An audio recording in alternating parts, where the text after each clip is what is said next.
ನಮಸ್ಕಾರ ಎಲ್ಲರಿಗೂ. ನೀವು ನೋಡ್ತಾ ಇದ್ದೀರಾ ಕಲ್ಪತರುವಾಣಿ. ಎಲ್ಲರಿಗೂ ಸ್ವಾಗತ ಇಂದಿನ ವಾರ್ತಾ ಪ್ರಸಾರ ಕಾರ್ಯಕ್ರಮಕ್ಕೆ. ಇಂದಿನ ಮುಖ್ಯಾಂಶಗಳ ಪ್ರಾರಂಭ.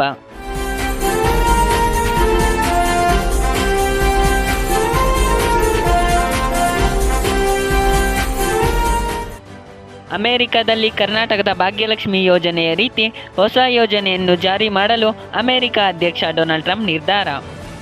ಭಾರತದ ಅಂತರಿಕ್ಷ ಯಾನ ಮತ್ತೆ ಮುಂದೂಡಿಕೆ. ಮರು ಜಾತಿ ಗಣತಿಗೆ ಇಂದು ಸಂಪುಟ ಸಭೆ.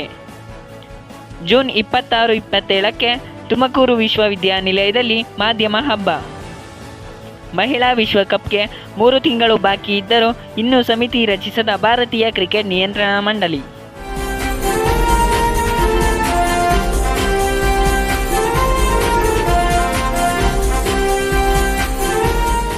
ಮುಖ್ಯಾಂಶಗಳ ವಿವರ.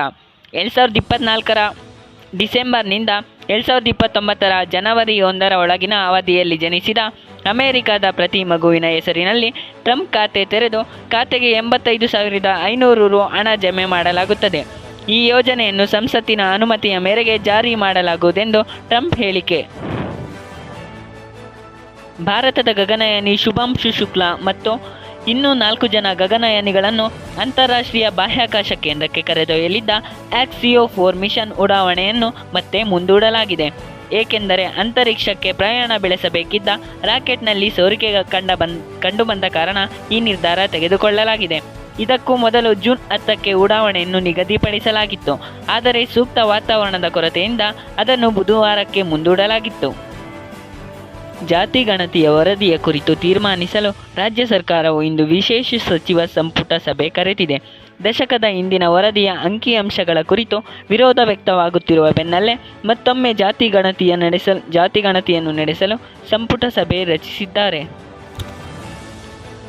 ತುಮಕೂರು ವಿಶ್ವವಿದ್ಯಾನಿಲಯ ಪತ್ರಿಕೋದ್ಯಮ ಮತ್ತು ಸಮೂಹ ಸಂವಹನ ವಿಭಾಗ ಮತ್ತು ವಿಶ್ವವಿದ್ಯಾನಿಲಯ ಕಲಾ ಕಾಲೇಜಿನ ಪತ್ರಿಕೋದ್ಯಮ ವಿಭಾಗದ ಸಹಯೋಗದೊಂದಿಗೆ ಇಂಪ್ರೆಷನ್ 2025 ರಾಜ್ಯ ಮಟ್ಟದ ಮಾಧ್ಯಮ ಹಬ್ಬವನ್ನು ಜೂನ್ 26-27ಕ್ಕೆ ಆಯೋಜಿಸಲಾಗಿದೆ. 2025ರಲ್ಲಿ ನಡೆಯಲಿರುವ ಐಸಿಸಿ ಮಹಿಳಾ ವಿಶ್ವಕಪ್ಗೆ ಕೇವಲ 3 ತಿಂಗಳು ಬಾಕಿ ಇದ್ದರೂ ಭಾರತೀಯ ಕ್ರಿಕೆಟ್ ನಿಯಂತ್ರಣ ಮಂಡಳಿ ಇನ್ನೂ ಯಾವುದೇ ಸಮಿತಿಯ ರಚನೆಯ ಕ್ರಮಗಳನ್ನು ತೆಗೆದುಕೊಂಡಿಲ್ಲ. ಬಿಸಿಸಿಐ ಅಧಿಕಾರಿಗಳು ಜೂನ್ 3ರವರೆಗೂ ಐಪಿಎಲ್ನಲ್ಲಿ ನಿರತರಾಗಿದ್ದು ಸದ್ಯ ಬಿಡುವು ಮಾಡಿಕೊಂಡಿದ್ದಾರೆ. ಶೀಘ್ರದಲ್ಲೇ ಸಭೆ ಸೇರಿ ಸಮಿತಿ ರಚಿಸುವ ಸಾಧ್ಯತೆ ಇದೆ. ಇಂದಿನ ವಾರ್ತಾ ಪ್ರಸಾರ ಮುಕ್ತಾಯ. ಮುಂದಿನ ವಾರ್ತಾ ಪ್ರಸಾರದಲ್ಲಿ ಭೇಟಿಯಾಗೋಣ.